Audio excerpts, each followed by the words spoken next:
Hello નમસ્કાર, weather of India ચેનલમાં તમારું સ્વાગત છે. આજના આ વિડીયોમાં જોઈશું કે વરસાદની આવનારા સમયમાં કેવી ગતિ રહેશે અને ગુજરાતમાં ક્યારે વરસાદ થશે. તો કે મોન્સૂન આગળ વધવા માટેની સાનુકૂળ પરિસ્થિતિઓ સર્જાઈ હોવાના હવામાન વિભાગે શુભ સમાચાર આપ્યા છે.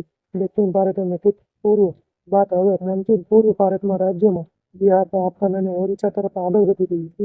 મોન્સૂને મંગળવારે ઉત્તર પૂર્વના તમામ રાજ્યોને પણ કવર કરી દીધા હતા.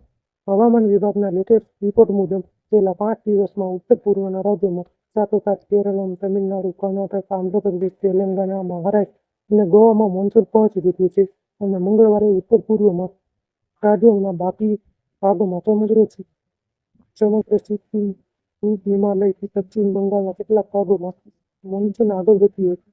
દક્ષિણ પશ્ચિમ ચોમાસું 4-5 દિવસ માટે મહારાષ્ટ્ર, કેરળ, કર્ણાટક, તેલંગાણા, આંધ્રપ્રદેશ, પશ્ચિમ બંગાળ વધુ કેટલાક ભાગોમાં છવાશે. તમિલનાડુ, છત્તીસગઢ, ઓડિશા, ઝારખંડ અને બિહારના કેટલાક ભાગોમાં મોન્સૂનની આગે ખુલશે અને માટે સાનુકૂળ પરિસ્થિતિ સર્જાશે. મોન્સૂન 5 દિવસ માટે 13 રાજ્યોમાં સુધીમાં પહોંચી ગયું છે. હાલ મુંબઈમાં લગભગ 150 કિમી દૂર છે અને આગામી 48 કલાકમાં મુંબઈ પહોંચી શકે છે.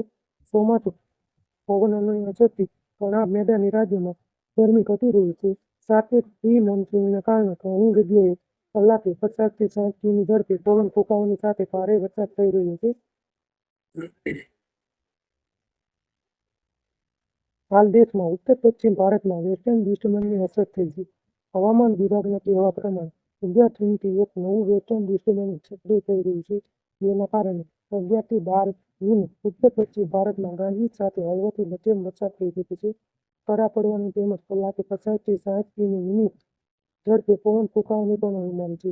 ઉત્તરાખંડમાં 15 જૂન સુધી, જ્યારે હિમાચલ પ્રદેશ, જમ્મુ કાશ્મીર, લદ્દાખમાં 11 થી 12 જૂને વ્યાપક વરસાદ કરા સાથે પડવાની સંભાવના છે.